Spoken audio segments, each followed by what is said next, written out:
العالمين والصلاة والسلام على سيد المرسلين وعلى آله وأصحابه أجمعين.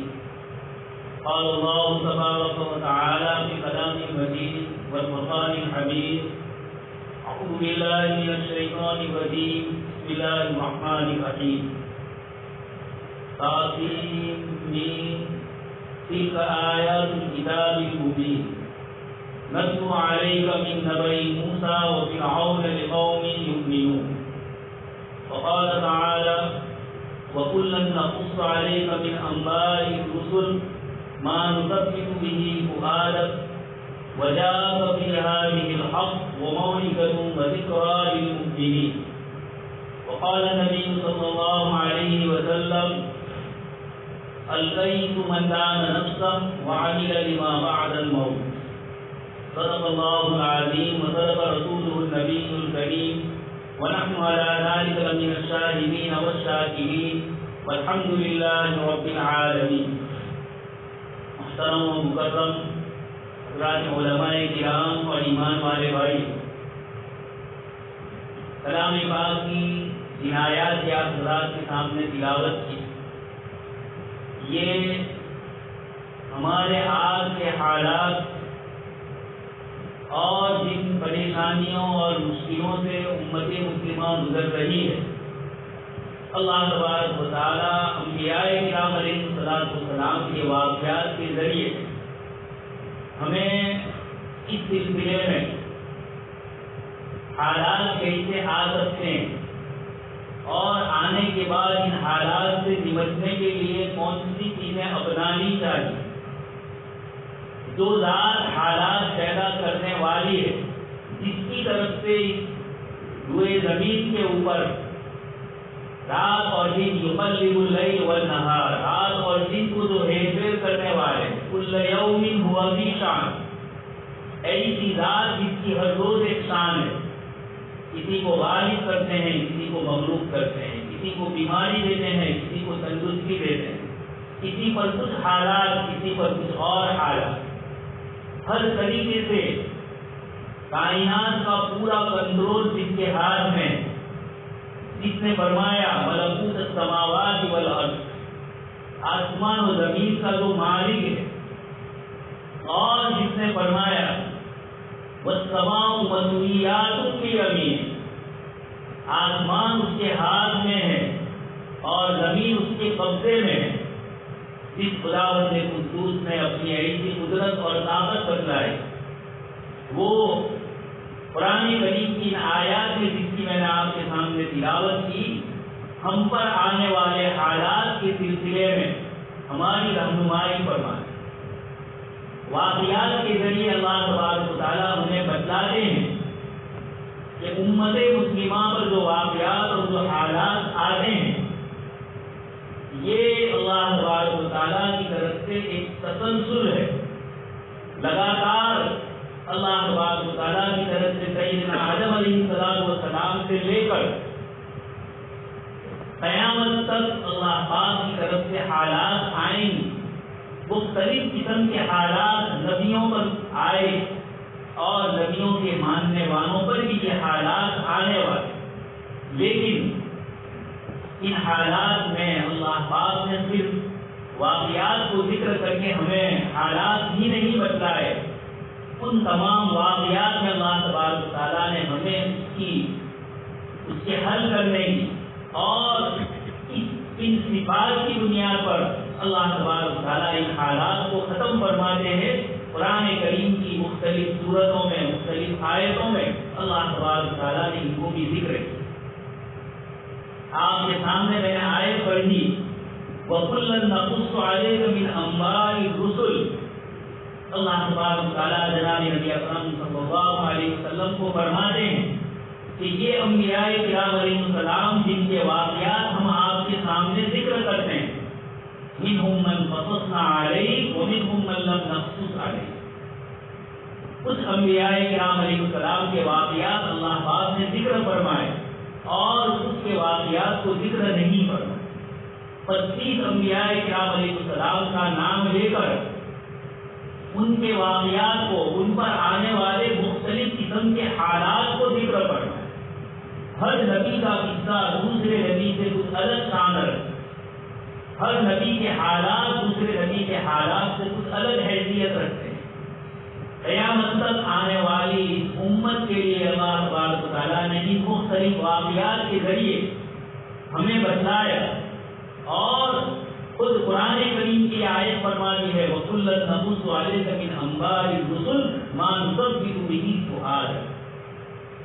آپ صلی اللہ علیہ وسلم کو فرمایا جا رہا ہے، ان حالات میں فرمایا جا رہا ہے. سورت مکی ہے، مکہ مکرمہ کے حالات میں آیت نازل ہو رہی. اللہ پاک فرماتے ہیں ان انبیاء کرام علیہ السلام کے واقعات ہم آپ کے سامنے ذکر کرتے ہیں مَا نُثَبِّتُ بِهِ فُؤَادَكَ، اس کے ذریعے آپ کے دل کو سکون ملے، آپ کو چین اور طمانینت ملے، اطمینان ملے آپ کو ان واقعات کی روشنی. وَجَاءَ فِيهَا بِالْحَقِّ وَمَوْعِظَةٌ وَذِكْرَىٰ لِلْمُؤْمِنِينَ. آپ کے پاس اللہ پاک نے یہ حق قرآن کریم اللہ پاک کی طرف سے آپ کے پاس آیا. اس کے اندر اللہ پاک نے وَجَاءَ فِيهَا بِالْحَقِّ وَمَوْعِظَةٌ، وعظ ہے، نصیحت ہے، سمجھنے کی چیز ہے، وَذِكْرَىٰ لِلْمُؤْمِنِينَ، اور ایمان والوں کے لیے نصیحت. یہ جو اخیری جملہ ہے یہ بتلاتا ہے کہ انبیاء کرام علیہ السلام کے واقعات صرف جناب نبی اکرم صلی اللہ علیہ وسلم کی تسلی کے لیے نہیں ہے، بلکہ اللہ پاک نے فرمایا جو پہلی آیت میں نے آپ کے سامنے پڑھی نَتْلُو عَلَيْكَ مِن نَبَإِ مُوسَىٰ وَفِرْعَوْنَ بِالْحَقِّ لِقَوْمٍ يُؤْمِنُونَ. وہاں بھی اللہ پاک فرماتے ہیں کہ یہ حضرت موسیٰ علیہ السلام کا قصہ اور فرعون کا قصہ ہم آپ کے سامنے ذکر کرتے ہیں لِقَوْمٍ يُؤْمِنُونَ، ایسی قوم کے لیے جو ایمان ہے. تو دوستوں اور بزرگوں، انبیاء کرام علیہ السلام کے ان واقعات کی روشنی میں اللہ تبارک و تعالیٰ ہمیں یہ بتلاتے ہیں کہ حالات سے کس طریقے سے مقابلہ کیا جائے، کیسے ان سے نپٹا جائے. اللہ پاک نے ہمیں بھی واقعات ذکر کر کے نہیں چھوڑا. سیدنا یوسف علیہ السلام کے قصے کو ذکر فرمایا اور سورت کے اخیر میں فرمایا لَقَدْ كَانَ فِي قَصَصِهِمْ عِبْرَةٌ لِأُولِي الْأَلْبَابِ. ان واقعات میں عقل مندوں کے لیے عبرت اور نصیحت یہ سمجھنا ہے. اللہ پاک ان انبیاء کرام علیہ السلام کے واقعات اپنے پاک کلام میں کیوں ذکر فرمائے؟ ان کے علاوہ اور دوسرے واقعات کو جو ان سے ملتے جلتے ہیں ان کو تو ذکر کیا، لیکن اور دوسرے واقعات کو ذکر نہیں فرمایا. بار بار قرآن کریم میں انبیاء کرام علیہ السلام کے واقعات صرف نہیں، ان پر پیش آنے والے حالات کی پوری منظر کشی، اس کا پورا منظر ہمارے سامنے بتلایا. ان فرعون علا فی الارض وجعل اہلها، فرعون کے مطابق اللہ پاک فرماتے ہیں اس سے روئے زمین پر تکبر کیا، اس نے انا ربکم الاعلی کا دعویٰ کیا، اپنی خدائیت کا دعویٰ کیا. آج کے اس وقت کے بھی دنیا کی سپر پاور بنے ہوئے جو اپنے ربکم الاعلی کے دعوے کرتے ہیں یا اظہار ان کا اس طرح ہو رہا ہے دنیا کی دوسری قوموں کے ساتھ اور خاص کر کے مسلمانوں کے ساتھ، ان کی دھمکیاں، ان کے الفاظ، ان کے آدمیوں کے کلمات جو رات اور دن ہم سنتے ہیں. اللہ پاک فرماتے ہیں لَتُبْلَوُنَّ فِي أَمْوَالِكُمْ وَأَنفُسِكُمْ وَلَتَسْمَعُنَّ مِنَ الَّذِينَ أُوتُوا الْكِتَابَ مِنْ قَبْلِكُمْ وَمِنَ الَّذِينَ أَشْرَكُوا أَذًى كَثِيرًا. اللہ پاک فرماتے ہیں ضرور بھی ضرور ہم تمہیں آزمائیں گے. اللہ پاک اتنی تاکید کے ساتھ فرماتے ہیں، معلوم ہوا کہ حالات اور آزمائشیں انبیاء کرام علیہ السلام پر آئی، ان کے متبعین، ان کے ماننے والوں پر بھی ضرور آئی.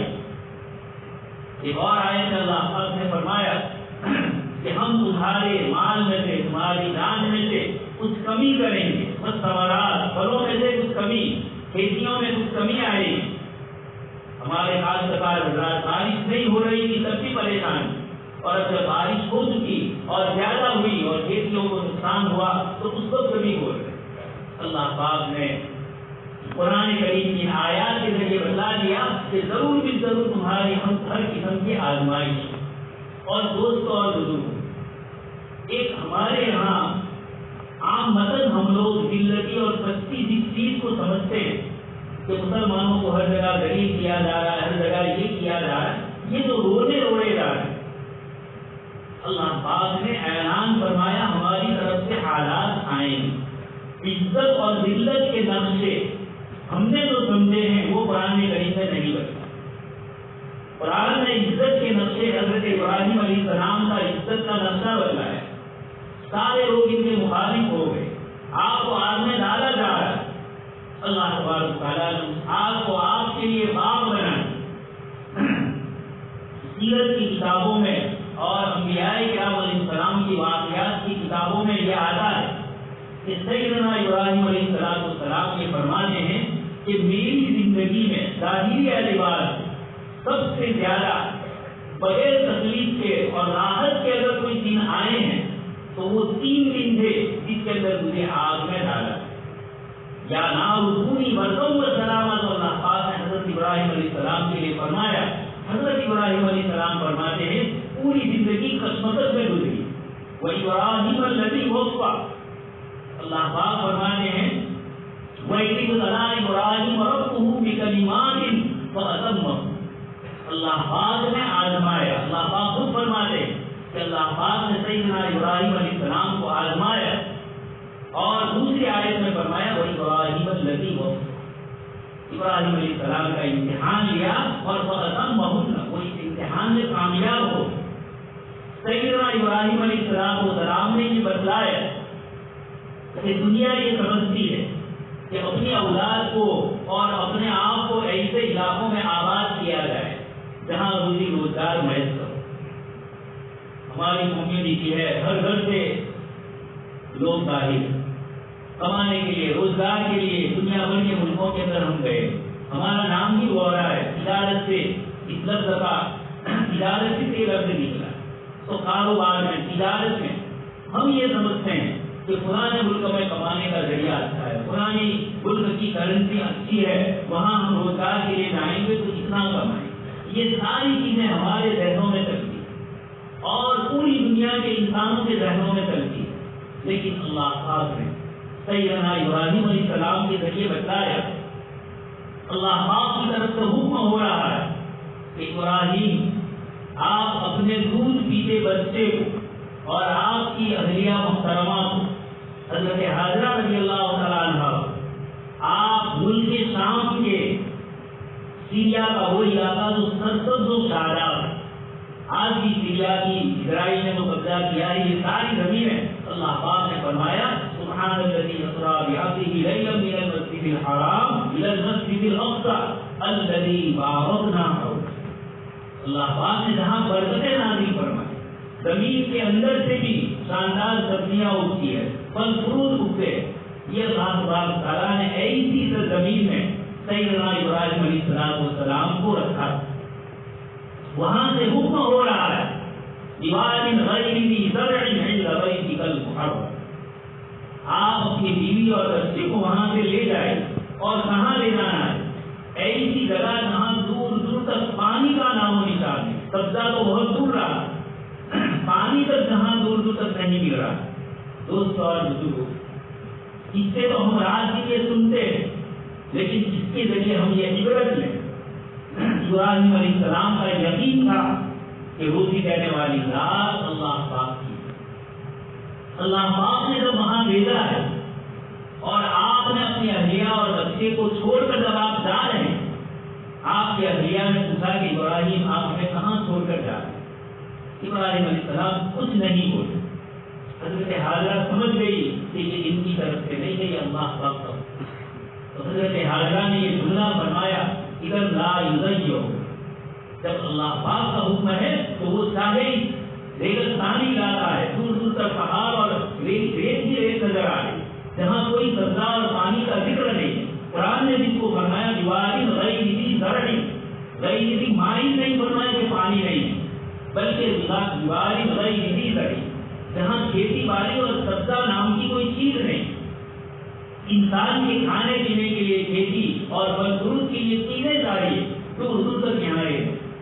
ابراہیم علیہ السلام نے دنیا کو بتلایا کہ روزگار دینے والی ذات اللہ، منع نہیں فرمایا قرآن نے، اللہ پاک نے بار بار فرمایا کہ تم روئے زمین کے اندر کرو سیرو فی الارض فانظروا، روزی روزگار کے لیے رحلت الشتاء والصیف، پورے سردی میں بھی سفر کرتے تھے، گرمی کے دنوں میں بھی سفر کرتے تھے، اس سے منع نہیں فرمایا. لیکن انبیاء کرام علیہ السلام کے واقعات بتاتے یہ اشارہ ہے کہ اگر ایسی جگہ میں ہم ہیں جہاں ہمارے ایمان پر خطرہ ہے، ہماری اولاد کے ایمان کا خطرہ ہے، تو ایسے موقع پر ہمیں ایسے روزگار کو، ایسی ملنے والی چیزوں کو چھوڑ کر تھوڑی معیشت کے اوپر اپنے آپ کو رکھیں. جب ہم اس طرح کی قربانی دیں گے تو اللہ پاک کی طرف سے کیا ہوگا؟ انہیں ابراہیم علیہ السلام چھوڑ کے جا رہے ہیں اور دعا فرما رہے ہیں دیواری غیر کی زرع من ذبیحک المحرم، کہ میں اسی جگہ چھوڑ کے جا رہا ہوں. اللہ پاک سے دعا فرمائی. اللہ پاک نے اس کے جواب میں فرمایا مکہ کے مشرکین کو بتانے کے لیے اولم یروا انا جعلنا حرما آمنا، کہ کیا ہم نے حرم شریف کو امن والا نہیں بنایا؟ اطراف کے علاقے میں لوگوں پر راکٹ ڈالے جاتے، لیکن مکہ کا رہنے والا قریش، بلکہ قریش سے تعلق رکھنے والے جہاں بھی جاتے ان کا وہاں احترام اور احترام. قریش اللہ پاک نے حضرت ابراہیم علیہ السلام کی دعا قبول فرمائی. یجبا الیہ ثمرات کل شیء، ہر چیز کی قیمتی پھل. قرآن نے فرمایا یجبا الیہ ثمرات کل شیء، ہر چیز کا خلاصہ، کرائم اور ہر چیز کا کریم جو سب سے قیمتی ہوتا ہے وہ کریم ہر چیز کا وہاں مکہ مکرمہ میں ملتا ہے. شاندار سے شاندار نعمتیں جو یہاں ہمیں میسر نہیں ہوتی، یہاں بختی ہے لیکن ملتی ہے وہاں. اللہ پاک نے فرمایا ہر جگہ سے یہ ابراہیم علیہ السلام کی اس قربانی کا نتیجہ اللہ پاک نے مکہ والوں کو اور آج تک حرم کے لیے جانے والے حاجیوں اور عمرہ کرنے والوں کو یہ نعمتیں اللہ پاک کی طرف سے میسر. جہاں پانی نہیں تھا اور پانی کی تلاش میں حضرت حاجرہ رضی اللہ تعالیٰ عنہ صفا مروا کا چکر لگا، اس پانی کو ایسا سدا بہار بنا لیا کہ آج تک اس پانی کو ہم پیتے ہیں. اور سائنس نے زمزم کے پانی کے اوپر ریسرچ کر کے بتایا ہر قسم کے منرل اس کے اندر ہے، ہر قسم کی اللہ پاک کی نعمتیں تندرستی کے لیے جو چاہیے وہ ساری اس میں ہو. اور آج تک لاکھوں اور کروڑوں انسان اس کو پیتے ہیں، لیکن آج تک کبھی اس زمزم کے کنویں کے متعلق یہ کبھی بات نہیں آئی. اتنے ہزار سال سے 5000 سال ہو چکے، کبھی یہ نہیں آیا کہ پانی کی وہاں کبھی. یہ دوست اور بزرگوں یہ واقعات اور یہ آیتیں ہمیں اس بات کی طرف رہنمائی کرتی ہے کہ اللہ تبارک و تعالیٰ ایمان والوں کا امتحان لیتے ہیں. یہ ذلتیں نہیں، ایمان کی بنیاد پر اگر کسی کو ستایا جا رہا ہے، اللہ کے نبیوں سے بڑھ کر کس کو ستایا ہے؟ آپ صلی اللہ علیہ وسلم نے خود فرمایا اوذیت باللہ ما لم یؤذ احد قبل، اللہ کی راہ میں مجھے اتنا ستایا گیا، مجھ سے پہلے کسی اور نبی کو اتنا نہیں ستایا. اللہ پاک نے میں نے جو آیت آپ کے سامنے پڑھی ہے اس میں فرعون کا اور موسیٰ علیہ السلام کا واقعہ ذکر ہے. بار بار ہم لوگ ان واقعات کو سنتے ہیں، لیکن کبھی کبھار ایسا ہوتا ہے کہ اس کثرت سے سننے کی وجہ سے اس کے اوپر توجہ نہیں جاتی. ان آیات میں اللہ پاک نے بالکل وہ منظر کشی کی جو آج ہندوستان کے مسلمان جس وقت سے گزر رہے ہیں. اللہ پاک فرماتے ہیں ان فرعون علا فی الارض وجعل اہلها شیعا، فرعون نے مصر کے رہنے والوں کو جماعتوں میں تقسیم کر دیا، ترکیوں کو الگ اور اسرائیلیوں کو الگ کر دیا. آج ہندوستان میں یہی ہو رہا ہے کہ ہمیں جماعتوں میں تقسیم کیا ہے. ہندوستان کے باشندے ہونے کے اعتبار سے نہیں بلکہ کمیونٹی مذہب کے اعتبار سے، کاسٹ کے اعتبار سے، نسل کے اعتبار سے الگ الگ کر کے سب کے اوپر الگ الگ قسم کا ظلم کیا. یہ کوئی آج کے اس وقت کے فرعون کی بات نہیں ہے. قرآن کریم نے 7000 سال پہلے کے فرعون کا قصہ ذکر کیا وجعل اہلها شیعا. اس لیے آج کی ہندوستان کی یہ جو خاص طور ورن اور ذاتی کے اعتبار سے تقسیمات ہے، مذہب کے اعتبار سے تقسیمات ہے، فرعون یہ کر چکا ہے. وجعل اہلها شیعا، اور آگے فرمایا یستضعف طائفة منهم، ایک جماعت کو وہ کمزور سمجھ رہا. یہی ہو رہا ہے ہمارے ساتھ. ہم کو 2 نمبر کا شہری بتلایا جا رہا ہے، ہم کو اس ملک کا اول نمبر کا باشندہ نہیں بتلایا جا رہا ہے، اور ہر ایک کی طرف سے کچھ نہ کچھ آوازیں نکل رہی. کہیں سٹیزن شپ ہماری ناگرکتا لینے کی باتیں ہو رہی، دھمکیاں اس پر اپنی موت کی ہو رہی. رات کے کس قسم کے جملے آ رہے ہیں یہ نئے نہیں ہیں. حضرت شعیب علیہ السلام کو فرمایا گیا اور تعودن فی ملت، اے شعیب ہم تمہیں ختم کریں گے. نوح علیہ السلام اور لوط علیہ السلام کا قرآن نے 19 کے بارے میں ذکر کیا. لتکونن من المخرجین لتکونن من المرجمین، ہم تمہیں رجم کریں گے. لوگ آج کل جو ایک ساتھ حملے ہوتے ہیں اور اجتماعی اور توڑا داری کا ایک آدمی کے اوپر حملہ ہوتا ہے، رات میں ہم دیکھ رہے ہیں موقع کی، یہ کوئی نئی چیز نہیں ہے. سیدنا نوح علیہ السلام کو دھمکی دی جا رہی ہے ہم تمہیں پتھروں سے ماریں، نکالنے کی بات کی جا رہی ہے. لتکونن من المخرجین، انبیاء کرام علیہ السلام کو کہا جا رہا ہے. اس لیے اگر یہ ہمیں کہہ رہے ہیں یہ دلیل ہے کہ اللہ نے ہمیں نبیوں والے طریقے کے اوپر رکھا ہے کہ جو دھمکیاں ان کو مل رہی تھی وہ دھمکیاں ہمیں مل رہی. لیکن اللہ پاک نے موسیٰ علیہ السلام کے اس قصے میں عجیب و غریب فرعون کی پوری مشینری کوشش کر رہی تھی موسیٰ علیہ السلام کے پیدا ہونے سے پہلے کہ وہ پیدا نہ ہو. بنی اسرائیل نے کہا کہ موسیٰ من بعد ما جئتنا، آپ کے آنے سے پہلے بھی ہم ستائے گئے، اور اوذینا من قبل ان تأتینا ومن بعد ما جئتنا، آپ کے آنے سے پہلے بھی دنیا میں آئے نہیں ہیں، اس سے پہلے بنی اسرائیل کے بچوں کو قتل کیا ہے. اسی کو آگے آیت اللہ تعالیٰ فرماتے ہیں یہ سب ایک طرف تو کمزور بن جا رہا ہے اور دوسری طرف ان کے بچوں کو قتل کر رہا ہے، ان کی بچیوں کو زندہ اپنی خدمت کے لیے چھوڑ. یہ فرعون نے کیا. اللہ پاک اس آیت میں فرماتے ہیں فرعون نے یہ ساری کوششیں کی، اللہ پاک نے اس کی ساری دنیاوی مشینری کے باوجود حضرت موسیٰ علیہ السلام کو پیدا فرمایا. آپ کی والدہ کو حکم دیا اور قرآن نے اس منظر کو بھی اسی صورت میں قصص میں آگے اللہ پاک نے ذکر فرمایا وَأَوْحَيْنَا إِلَىٰ أُمِّ مُوسَىٰ، ہم نے موسیٰ علیہ السلام کی والدہ کے دل میں بات ڈالی کہ حضرت موسیٰ کو سمندر کے حوالے بیچ دریا میں اللہ کے نبی کو ڈالا گیا. اللہ پاک نے والدہ کو اس وقت بشارت دی إِنَّا رَادُّوهُ إِلَيْكِ وَجَاعِلُوهُ مِنَ الْمُرْسَلِينَ، ہم موسیٰ علیہ السلام کو واپس لائیں گے تمہارے پاس، اور اتنا ہی نہیں من المرسلین، ہم ان کو اللہ کا رسول اپنا رسول بنائیں گے. یہ دو خوشخبریاں اللہ پاک کرتا ہے اور ان دونوں خوشخبریوں کو اللہ پاک نے پورا کر. یہ آیتیں دوست اور بزرگوں مجھے اور آپ کو اپنے ایمان کی طرف متوجہ کر رہی ہے کہ اللہ تبارک و تعالیٰ نے ان آیات کے ذریعے ایمان والوں کو بتلایا. لیکن موسیٰ علیہ السلام نے نماز کی پابندی کا حکم فرمایا. حضرت ابراہیم علیہ السلام کی حرم شریف کی یہ جو دعا ہے اس کے اندر آپ نے نماز کا حکم لیقیم کر، وہ نماز کو قائم کرے. اعمال صالحہ یہ سمجھا جائے کہ مادی اسباب میں، مادی چیزوں کے اندر، روزگار کے اندر، بلڈنگوں کے اندر، گاڑیوں کے اندر، ایٹم بم کے اندر اگر صلاحیت ہے کسی چیز کی اور خاصیت ہے تو نماز میں بھی خاصیت ہے، روزے میں بھی اللہ پاک نے برکتیں رکھی ہے. اعمال صالحہ اور اخلاق یہ وہ چیزیں ہیں.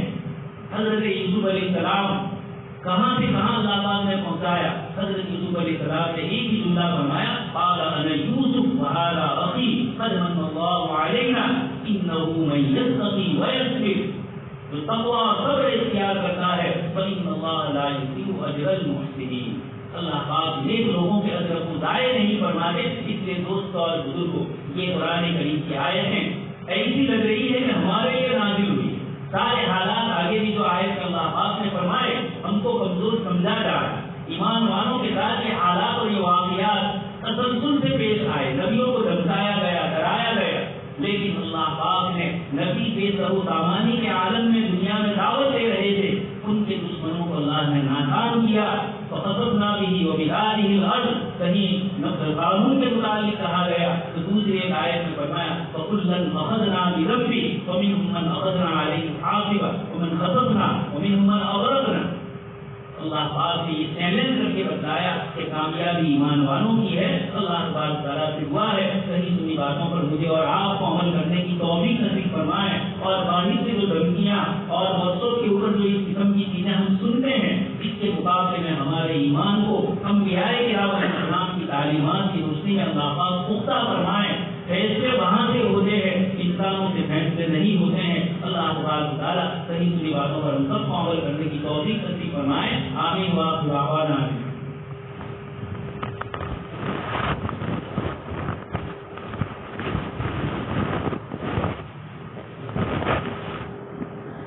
ایک اعلان سے 4,530 روپیہ